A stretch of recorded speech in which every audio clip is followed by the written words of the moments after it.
Hello, how are you, Rock Church? I love you guys. I want you to know that I am so blessed and honored to be able to come spend some time with you.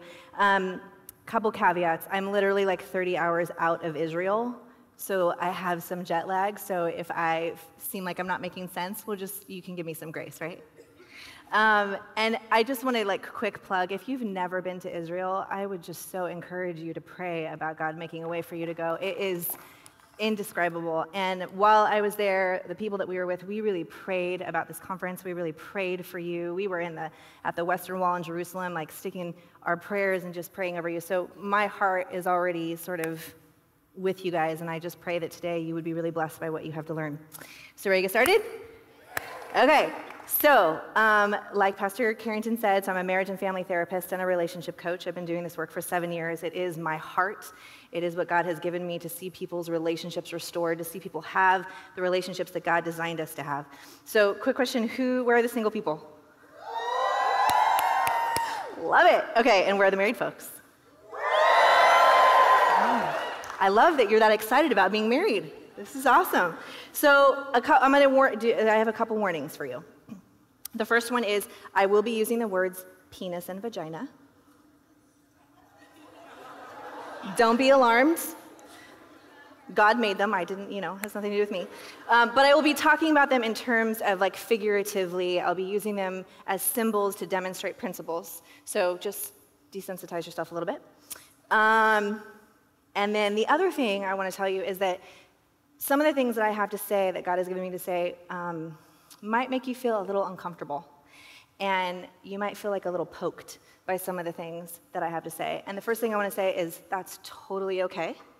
And it's probably a really good thing. And I want to encourage you to be open and willing to consider what's underneath that. Because typically, when we hear something that kind of rubs us a little bit, usually God is trying to get us to see something that's underneath that. Does that make sense? So my intention is not to make you feel uncomfortable as much as it is to try to expose what God might be trying to expose for you that he wants you to see, okay? And if you have complaints, you can tell Darren Carrington. So a little bit about how I came to this is just that in my academic and professional work, I got very interested in looking at, in the modern Western world, why are we struggling so much in the area of romantic relationships? Individually and collectively, right? We all know the stats. I don't have to talk about divorce. I don't have to talk about any of those things. You all know your own story. What I found is that there are a lot of things there's some significant things that are contributing to why we're struggling in romantic relationship at this particular time. But one of the main things that I uncovered is what I'm going to talk to you about today. And it has to do with the idea of creating complementarity, which is peanut butter and jelly, right? So it kind of goes together. So the first thing, I want to ask you a question. I want you to think about this. In your romantic relationships, is it more important for you to have your feelings cherished or your thinking respected? So I want you to raise your hand if it's more important for you to have your feelings cherished. Okay. And I want you to raise your hand if you would rather have your thinking respected. Okay. And what if you want both? You guys should stay single. And if you're married, we're going to have to do a little work. So I'm going to come back to that, but the reason that I asked that question is because we're going to talk about this idea of complementarity, and the reason it's so important is because we've really been conditioned to think about being in a relationship is about being equals, right? We have this whole conversation in our culture that everything's about equality. And there are definitely appropriate places for that conversation. But in romantic relationships, what we're not really after equality. We're actually after equity. And what I mean by that is that if we are equals, then we're the same, and I don't necessarily need you. And the idea that we think that we need to be equals all the time in a relationship does a couple things. Unconsciously, what it does is it creates conflict. Unconsciously, we create competition. We're competing with our partner to be equals, right? So it neutralizes chemistry. It creates conflict. And the reason that is because we're designed to be in complement to one another. So it's this idea that I bring something to the relationship, and you bring something to the relationship, and together the relationship is served better for both of those pieces. Does that make sense? Peanut butter and jelly is not peanut butter and peanut butter. It's peanut butter and jelly. That's why it's good, right? So it's simple, but it's true, and I want to just challenge your thinking around this idea of being equal in all ways, because equality works wonderful professionally. It works great at work, it works great in professional sports, but it will literally undermine your romantic relationships. And we've been conditioned to think this way, and so I want to challenge you to sort of like be willing to look at that differently, okay? So I'm going to be laying down I'm going to be saying some things that are kind of layer on top of each other. So, I might say something, just kind of hold that, and we'll keep going, okay?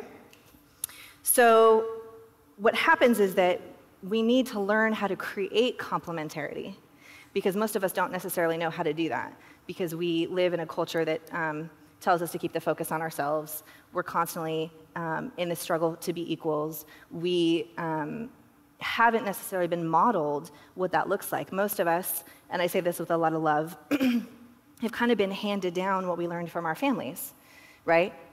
Good and bad. And so sometimes those things are operating in us, and we're showing up in relationships by default, however it is that we were taught, and we don't even necessarily know that we're out of alignment. And so one of the things I want to just plant as a seed is that I talk about pain as a feedback loop. It's meant to give you information. So what I mean by that is that if I have pain in my knee, right, it sends a signal to my brain to say something's out of alignment. And what do I do with that information? I do something, and I go take some Advil. I put my leg up, get off it, whatever, I ice it, whatever it might be. If it's really bad, I go see an orthopedic surgeon, right?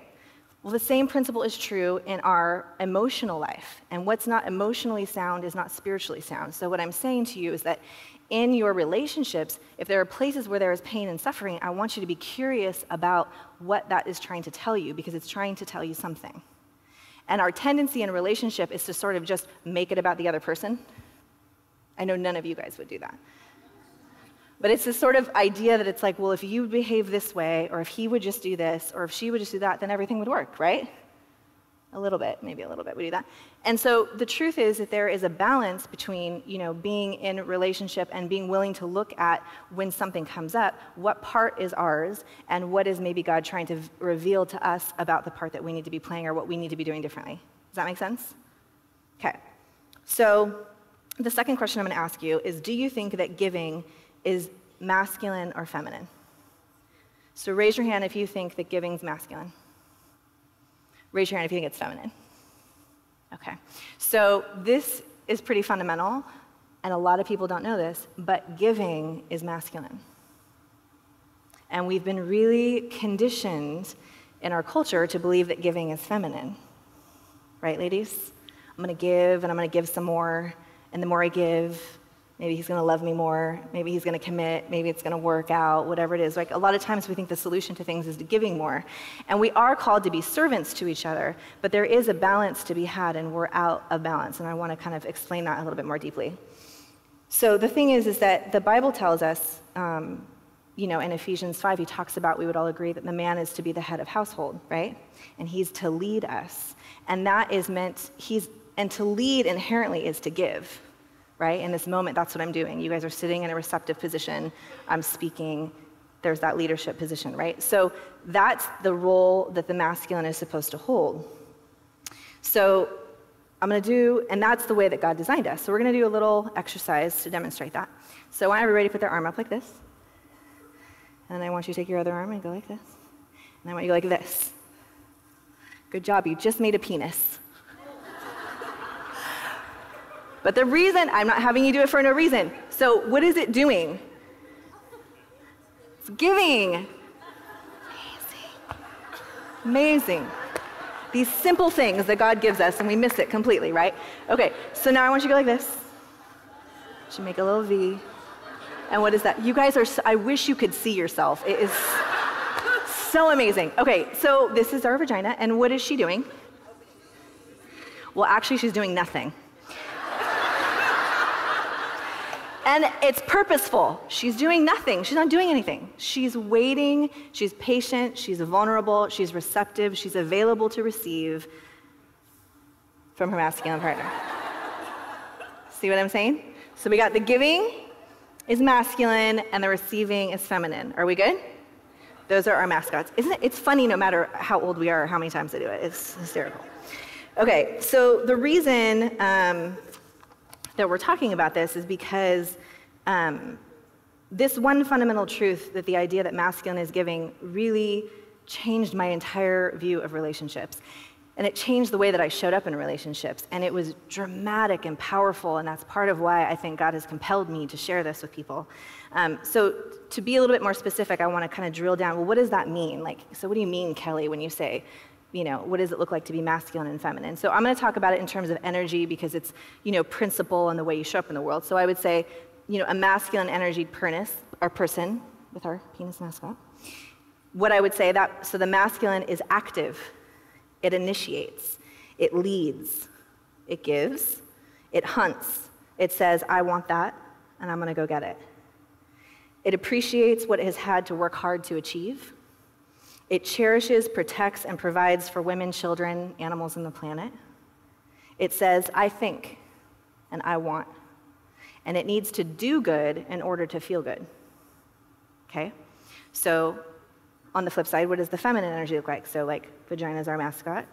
It's passive, it's vulnerable, it's available to receive, it follows, but it has veto rights.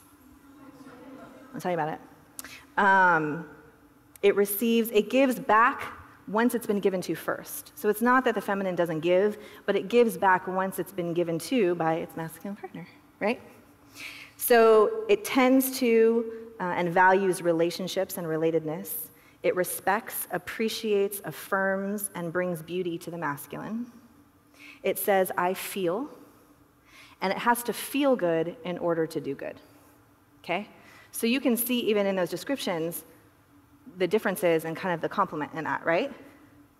So the problem with where we are now is that we're experiencing a lot of confusion in our romantic relationships about who's carrying what energy, and it's kind of like we're slam dancing as opposed to like waltzing. So has anybody here ever done partner dancing before? No? No partner dancing? Well, no wonder we're having this issue. Okay, because, well, I love salsa dancing, that's kind of my thing, but, right? Who's my salseros and my salsetas? Okay, so you guys know this, but when you dance, someone has to lead and someone has to follow, or there's no dance, right? And when I first started dancing, and I would have to follow my lead, I would, try to lead him, and they call it back leading. And so I would get in trouble all the time, like, stop back leading. I'm like, sorry. It's like this, we're like, it's ingrained in us. But once I really fell into that receptive position, the dancing became beautiful. And that's a metaphor for the way our relationships are intended to be, the way God created us. So the problem is that in a lot of ways, we're out of alignment with this masculine and feminine energy in romantic relationships. So a lot of women, I'm going to talk about, well, what does that look like? So a lot of women, I'm going to give a caveat real quick, ladies. When I first heard of this, I was not very happy. So just brace yourself a little bit. And I don't want anyone to feel like blamed or shamed or wrong, because that's not what this is. I'm just trying to explain like cause and effect.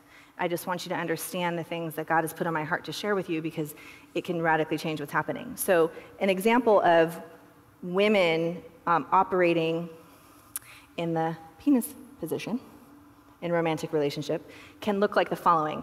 It can look like controlling, nagging, criticizing, trying to fix people and change them. Nobody does that, I'm sure. It looks like just not a willingness to really let people be who they are. And so the thing is that women are leading, initiating, they're hunting, they're overgiving, they're giving too much, they're giving, this is for the single people, but they're giving, it's when women are giving to men who have not made a commitment to them yet, who are overgiving to men who have not made a commitment to them yet. So again, there's this idea that we've been conditioned to keep giving and keep giving and keep giving, and that that's what really love is about, and that's what really relationships are about. But relationships to some degree are conditional. We have to make sure that there's a balance of these things. So in some cases, women are also like mothering their men, trying to fix them, therapizing them. I have never done that. Okay, I can't lie, I have. But I learned the hard way, because I was making this confession last night to someone, which is that, I went into the relationship thinking like, oh, I can see, his potential. And and I thought, well, I could see where if I could just love him through some of that painful family, it's not his fault that stuff happened to him. I would justify a lot of behavior at my expense.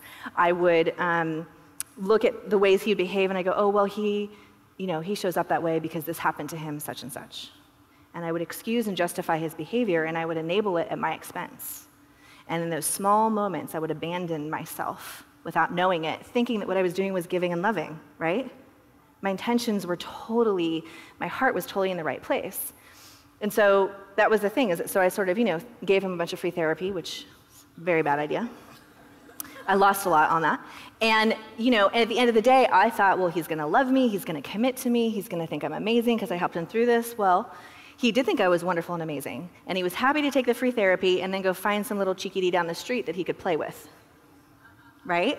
So, and I was devastated, and I remember God said to me, super painful, but he said, Kelli, you're just as selfish as he is. And I was like, what?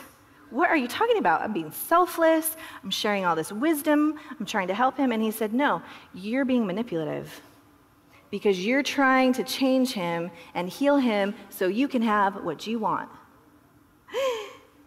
That was a very sobering moment, but it was a very important moment. Because I think these are the things that you guys, we just are so unconscious of the way that we show up in relationships, and so it's so important to try to understand this. So there's, even for women who are operating in that penis position, it can look different. It can look very demanding, very controlling, very, I'm gonna run the show, or it can look like I'm gonna try to fix you and therapize you and mother you and make you better, but you're still being a penis. Does that make sense? So, but I want to ask you, men, have you ever felt, raise your hand if you've ever felt manipulated, nagged, criticized, belittled, respected by a woman, or that she was trying to fix you? The ones that are with their wives are like this. Right? I see you. So this is the thing, is that likewise, ladies, we're going to move to the men next, so don't you worry. Likewise, a lot of men are operating in the position. So what does that look like? 2 words. Peter Pan. I don't want to grow up. I don't want to commit. I don't want to give up my options. I want to put myself first. And I hate to say this, but there are men that are married that are still operating in the Peter Pan position. I know none of them are in this room, but it is an important thing to look at because basically, other ways that look. So a man who won't commit, who's not faithful once he's committed, doesn't want to give up their options. He's flirtatious. He has poor boundaries with other women. He doesn't court women or take them out on proper dates and pay. And listen, cup of coffee at Starbucks is $1.75, and that counts. So I'm not saying, okay. But inherently, they're kind of selfish. They want their needs met first. They put themselves first. They don't want to die to their selfishness the way that God calls a man to die for his wife like Jesus died for the church. And as a result, you guys, we all suffer.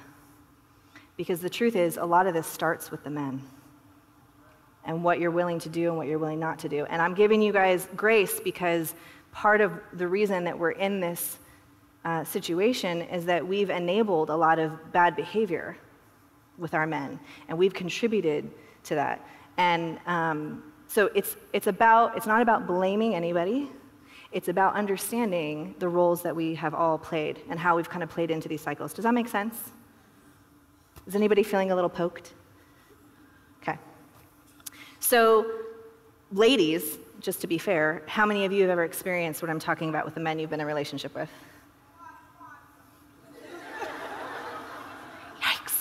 Okay, so the conclusion here is that it isn't working, right? Doesn't take a rocket scientist. So I want to say one other quick thing. I want to talk about, I'm like looking at I don't even know how to read that countdown clock. Okay, there we go. So I want to say something about the influence of the feminist movement for a second. And I want to be really careful about how to say this because I don't want to be misquoted or misunderstood. The feminist movement was a wonderful thing in so many respects, and I'll tell you why. Because it really did create the opportunity for women to be able to use some of the gifts and talents that God put in us, right? To pursue degrees, to pursue professions, to contribute to medicine and science and education and technology, where we have all collectively benefited from that, right? So, wonderful thing. But here's what you have to understand, is that when a person is working, they are functioning in the masculine part of themselves. They're leading, they're initiating, they're going after something, they're pursuing a degree, they're studying, they have employees that report to them, right? So whatever your gender is, when you're working, you're functioning in that masculine function. Totally great, right? Problem is that we didn't learn as women, we were not taught as women, that when we are in our romantic relationships, to move back into that feminine aspect of ourselves. And what we did is we unconsciously brought that masculine energy into our romantic relationships, and what did we do? We signal competition. So then we're fighting, and again, you guys, this is stuff we're not even consciously connected to, and we're thinking like, why is this relationship not working? Well, and I have women say to me sometimes like, I just really want to find a good man and get married, and and I said, so you want a good masculine man? And they say, yeah. I said, well, then get out of the penis seat, because you're occupying the seat that you're saying that you want, right? So the thing is that, and here's the thing, is that I want to say, gentlemen, please, I want to ask you to give women grace, because we have been conditioned to be this way. We've been told, go pursue degrees, go get your education, go, you can do it all, you can have it all. And women feel this burden sometimes of like, I have to be all things all the time, and I'm, and we silently feel like we're not good enough, we can't make it all happen. Is that a fair statement? And there's all this pressure on us, and I think that's not fair. And so even when women, when I say to you, can be nagging and controlling and whatever they can be, just please understand they're trying to get their needs met. Please understand that we're designed and wired to be cherished and to be loved and protected, and that sometimes that comes out in some sideways way. And if you can just see past that and love her through it, that's a really powerful way to be, embodying what Jesus taught us. The other thing that I want to say is that, yeah, we have to be careful, because we can be disrespectful and emasculate men and put them in a position, because here's the thing, is that a masculine man, he's designed to be respected, you guys. And what I can tell you is that a man will tolerate being disrespected for so long. And at some point, he will leave.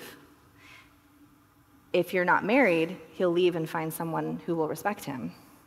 If you're married, he'll leave you emotionally or mentally. His physical body will be there, but he won't be there, because he's been so disrespected that he can't hold it. Does that make sense? Okay. And you have to kind of think about it. So ladies, we also want to have some compassion for men, right? You want to think about it. Like, why would a man want to cherish and protect and love and lay his life down for a woman who disrespects him, criticizes him, belittles him, and competes with him? I mean, you can kind of understand, we have to have compassion for each other and where we're coming from. So I have all these lovely side notes all over the place. I'm like, what did I write here? So I just want you to consider thinking about whether or not you think that you've done that, and be willing to just let God show you, maybe if it is, how you can shift that.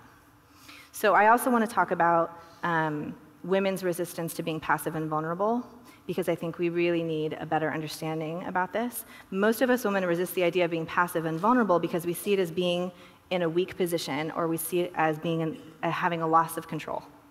Is that fair? And this comes really from two places. One, it comes from the ways that we've been conditioned to act like a penis and be masculine, right? So I've already sort of covered that. But the second thing is that it comes from unhealed wounding we've experienced at the hands of other men that we're still carrying around with us. Translation, it's a defense mechanism. We're still carrying around places where we have been really hurt by other people, and in essence, we're making the person in front of us pay for the sins of the person who came before them. Does that make sense? And the thing that's super important about this, you guys, is that, relationships, I'm a therapist, so, you talk about projections all the time. So it's like if I get into a conflict with you, 10% of my anger is really about what's happening in this moment, and 90% of it is about something else.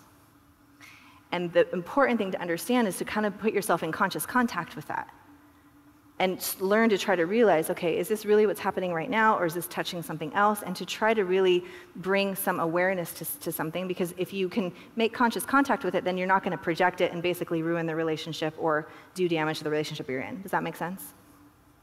And having compassion for each other when that happens. Like, ooh, I just said something that really kind of upset her. I have no idea what that is. And I will tell you, gentlemen, you want to hit a home run every time? You want to know, like, secret? Okay, so if your lady's upset, she seems upset anyway, just ask her this. What can I do to help you feel better? She might look at you like a deer in headlights because you've never asked her that, but I would still ask her anyway. And I'm going to talk about that in a few minutes. But the idea is that, see, most women are resistant to this idea because we've been hurt, by our fathers, past boyfriends, husbands, cheated, betrayed, lied to, abused, and they're afraid to give another man power over them. At least that's how they see it, right? But this is my question to ladies. If a man that you really loved, if he cherished you and he cherished your feelings and you trusted that he was going to protect you and put your needs equal to or above his own, would you really have any resistance to being passive and vulnerable and trusting him? Probably not. The sound of that always makes me like, oh, I love I had that.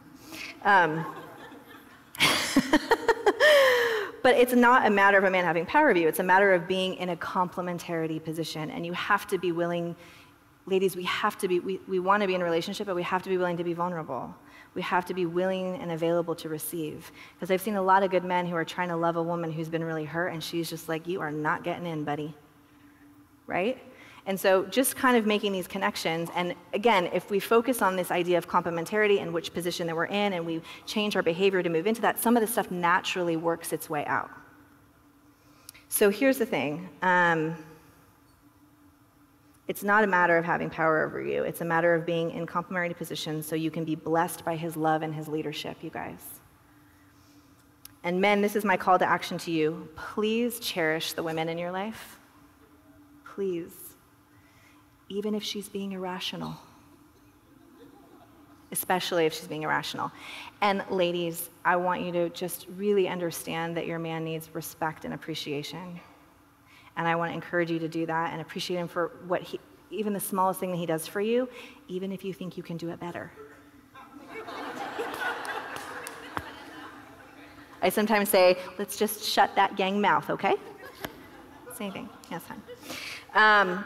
Because it's important to understand that when a man marries, he gives up irresponsibility. When a woman marries, she gives up independence. But that's the idea of complementarity, right? So we're not after equality, we're after what? Equity. Equity. I didn't do a good job of teaching you that. So we are here to love and serve one another, and we acquiesce for the greater good of the relationship, and in marriage, for the covenant we make with God, right? So the other thing that we have to think about is just this radical paradigm shift. I call it piercing the romantic illusion. We really need to think really differently about romantic relationships because we're conditioned to think about ourselves first in our culture. Me. What am I going to get from this person? How am I going to benefit from this relationship? And it's like an automatic default, right? And then we go into this place where we're in a relationship, well, I'm not getting what I want.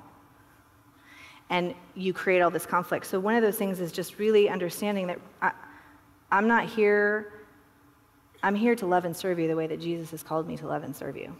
And it's a constant dying to ourselves.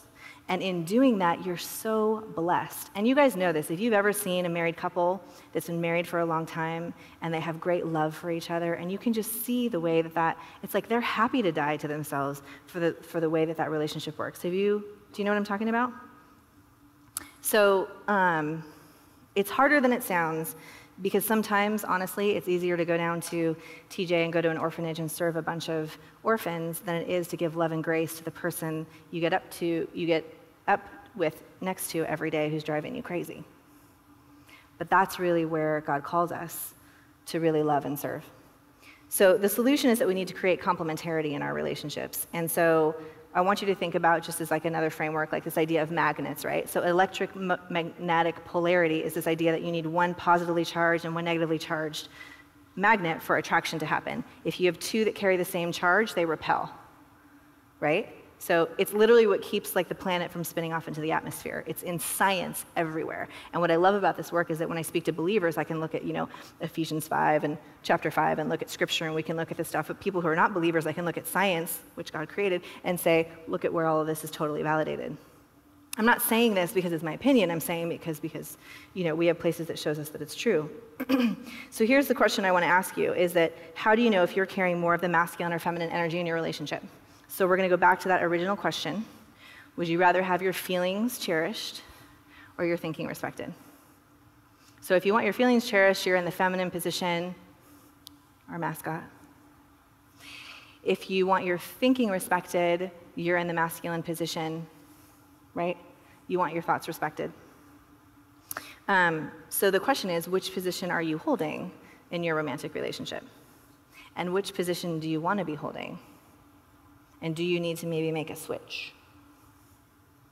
And one of the things I just want to say kind of to the women, ladies, the hint I give people is that whoever initiates first or leads first or takes that action first is operating in the masculine, okay? So when a woman leads and initiates and, pursues a man or tries to control what's happening, she's in the masculine position. And when you do that, ladies, you put a man in the receiver position and you throw things out of alignment. You literally interfere with his God-given design to hunt and to pursue and to fight for what he wants.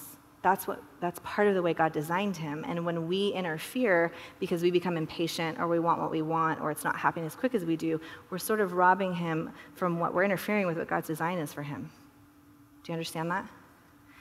And at the same time, men, when you sit on your laurels and wait for women to initiate or to call or to make plans or make it easy for you, you really are behaving like a Peter Pan. And your inaction or your lack of leadership in a romantic relationship is in essence encouraging her to go masculine. So you will eventually get disrespected because she's desperate to try to make the relationship work and get her needs met. And so if you're going to be so passive because you don't want to do it or it's too much work or whatever it may be.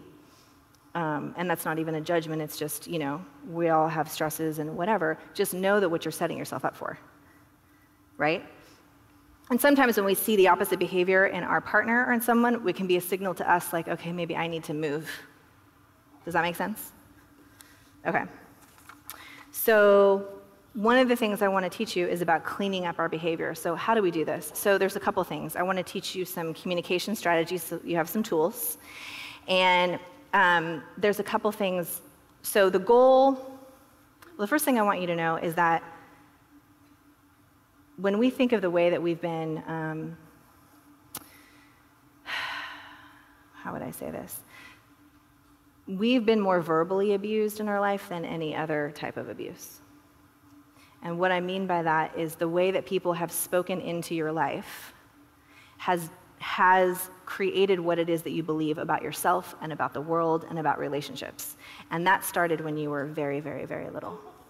And a lot of times we don't even have conscious contact with that. So my point is that a lot of us have been damaged by the way that people have communicated to us in our life. That's the bad news. The good news is we can actually be healed by the same function.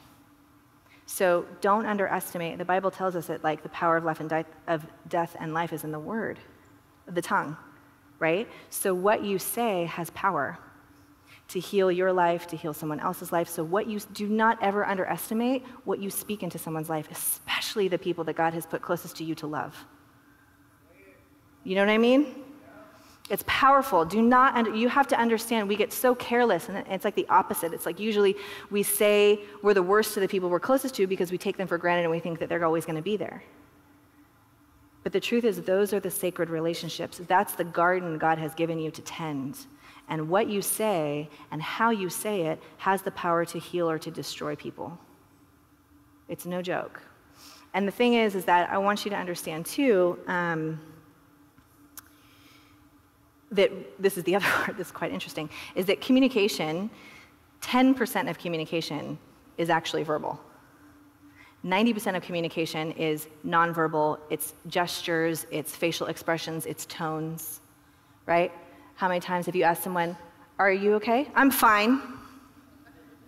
Are you okay? No, I'm fine. I'm completely fine. Clearly you're not fine. So, you know, and I think ladies, I think we have a tendency to do this maybe a little bit more than our men. And they're asking us what's wrong. Men, have you ever had this experience where you can tell your lady's upset and you ask her what's wrong and she gives you like zero information and you're like, what am I supposed to do at this point?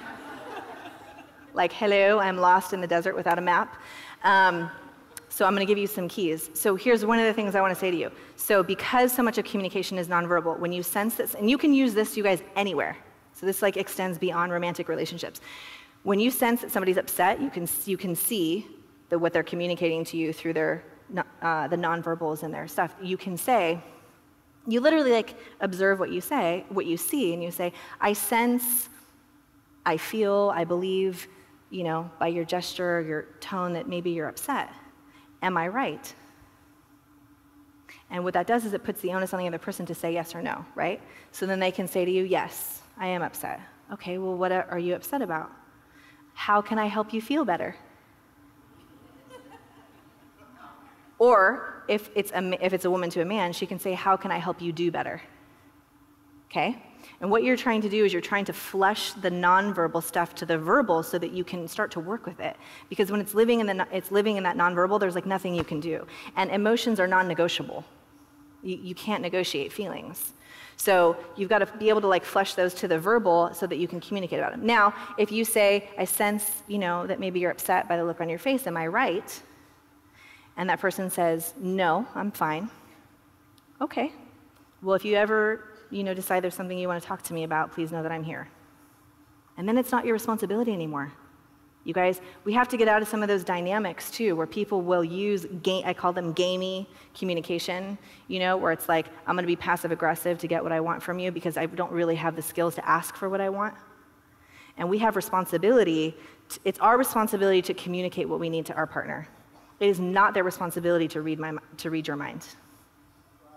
I'm going to repeat that. It's our responsibility to communicate what we need to our partner. It is not their responsibility to read our mind. And you have to understand where your responsibility stops and starts. Because a lot of times we'll enable bad behavior and we get caught in these dynamics with each other, and then it's just a constant struggle. And then you're exhausted by the end of it and nobody's really got any of their needs met. Right? So remember that. I sense, I think, I feel, or I sense, I believe, I feel by the look on your face or whatever it may be that you're upset. Am I right? Always ask them, am I right? And then let them take responsibility for what's happening. Does that make sense? Okay.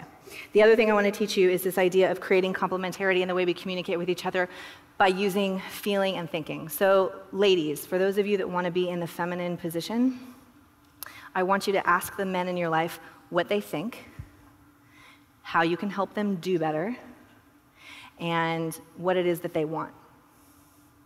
Okay? I don't want you to ask them what they're feeling unless they're bleeding or dying or some other extreme thing. Okay? And gentlemen, I don't want you to ask your ladies what they think. I want you to ask them how they feel, and I want you to ask them how you can help them feel better. And I'm going to give you an example of that, right? Because you're like, okay, well, how does that show up, right? So, for example, I've given this example before. So if my boyfriend says to me, Kelly, I think we should have Chinese food for dinner. What do you think about that? Think, right? I think that's a terrible idea. I hate Chinese. You know I hate Chinese. Why would you even ask me? I've told you a million times. Do you even listen to me? And he's like, okay, I was trying to be thoughtful, but you know what I mean? And then argument ensues, tension for a while, whatever that looks like, right? But what if he said to me, hey, Kelly, I think that we should have Chinese for dinner. How do you feel about that? Chinese doesn't really feel very good to me. I never really feel good when I eat it. Can you think of another option? Sure, he says. Yeah, if that doesn't feel good to you, no, let's think of something else. Okay, well, what do you think about Greek? Or no, how do you feel about Greek? Look at, see? How do you feel about Greek? And I would say, that feels amazing. I love your ideas, babe. Let's go. Right? Maybe you're going to get dessert later. It's like,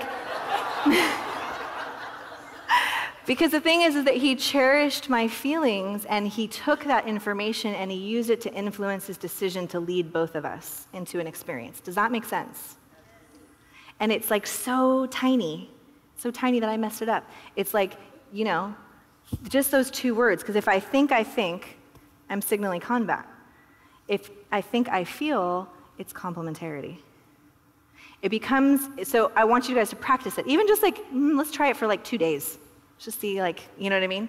And help each other. And the thing is that as a woman too, be careful. When a man asks you how you feel, don't say, I feel that. That is not a feeling. And a lot of us will do that, and that puts us directly back into the thinking lobe, right? So just play with this and see what happens. I promise you'll be amazed. The other thing I want to say to you is that when you need to complain about something or share something with your partner that you're upset about, or you need to give feedback to somebody because things aren't feeling right to you, make an appointment so that somebody doesn't feel like they've just been sideswiped, you know what I mean? So you'd say like, hey honey, there's something I would love to talk to you about. When would be a good time for us to do that before the end of the day? And let that person tell you when they are going to be in a receptive position. Because when you do that to a man, you're respecting him, and he's immediately going to be more available and willing to listen to and receptive to what you have to say. And as a woman, when you ask her, there's something I'd like to talk to you about, when would be a good time that would feel comfortable for you? Again, you're concerned about her feeling state, so then she can communicate with you. Does that make sense? So those are like really critical strategies that, like, if you just start to implement them, radical improvements. The only other thing I'd just like to talk about for a minute is this idea of the corpus callosum. So a rational right-handed man has a smaller corpus callosum, which is the mass that connects the left and right hemispheres of the brain. And that means that he's either thinking or he's feeling. Okay? Women have a larger corpus callosum, and so we can move back and forth between those hemispheres of the brain much quicker. So it's like think, feel, think, feel, think, feel, right? So here's the benefit of that. We can process and make decisions like nobody's business. Here's the bad news. They're not built like us. Dang it. So one of the things I want you to know is that it can take, so what could take me a matter of 10 minutes to make a decision, and I don't say this to belittle anyone, it's just literally the way we're created, it's the way our brains are wired, and understanding this stuff is so valuable because we make assumptions about people's behavior without understanding why. So because I have a larger corpus callosum, I can make a decision pretty quickly, but it could take my partner up to 8 weeks to come to the same decision. Literally, it could take him 8 weeks. So I tell ladies, like, plant a seed and then go do something else for 8 weeks. And just be grateful when it comes around. Praise Jesus, But the reason that that's important is because, if I want a decision from my man and he's taking forever, then what happens? I start laying all kinds of interpretations on that. Right? You're being insensitive, you're taking too long, you have all these things that we might say that, so then we're disrespecting them, we're not getting, it's the whole thing. I don't even have to go there, you guys know what I mean, right? So just, ladies, when you get impatient, sometimes, like the women I speak to who know me now, they'll get frustrated and I just go, small corpus callosum. And they know exactly what that means. So I say all that to say, like, we gotta have patience and love and grace for each other. And the more that we understand the way that we're similar and the way that we're different allows us to create that complementarity and have the relationships that God designed us to have. Does that make sense? Okay. So, let's see if there's anything else to say. Yeah. So, basically, I want you guys to practice this and prayerfully to ask God to help you and ask him to show you if there are places in your life that you still need to work out some of these things, or maybe there's some places that you actually need some deeper healing that are contaminating your relationship or are blocking you from being able to receive the love that you really desire. I want to encourage you to just be in Scripture and to seek wise counsel and to see a good Christian therapist if some of that stuff needs to be worked out. And I would encourage you to be proactive about that. My experience as a therapist is a lot of people don't come in until they're in total crisis. And at that point, there can times be a lot of damage. Sometimes it's just healthy, you know what I mean? It's like we exercise to take care of our bodies, to keep them up. Why wouldn't we do the same thing in seeking out and studying and learning how to grow healthy relationships? Amen? So, don't punish your new romantic partner for the sins who came before them. Get clean and clear. Forgive your resentments and ask God to help you, and he will. Because we have a God that loves us and who has it planned for you and has created us to be in relationships in a way that honors him and what he came here for. Like, that's the thing that to me about romantic relationships is like, you guys, this is like everything that is to be a Christian is to be reflected in that marriage covenant. Like, if this doesn't, like, this needs our full attention when you look at the statistics of where we are around relationships. So that's really my heart for you. I'm going to continue to pray for you even after this conference. Did you guys learn anything valuable today? Awesome. So, like I said, if you have any complaints, send them to Pastor Darren. But honestly, I would love to hear from you if you have questions or you want to know anything. My website is kellyadame.com. There's postcards out in the lobby. I'm doing a one-day seminar in Coronado next month where I get really kind of deep into this stuff and doing more partner work and stuff, and so that's something that's available. But I just want to pray and say thank you for the opportunity to be here.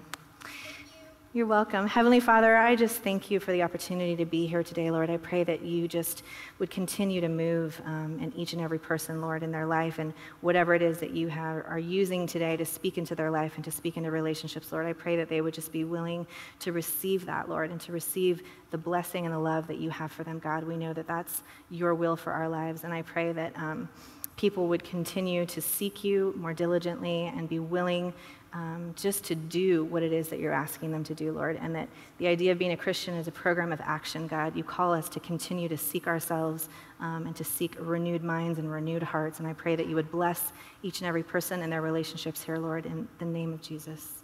Amen.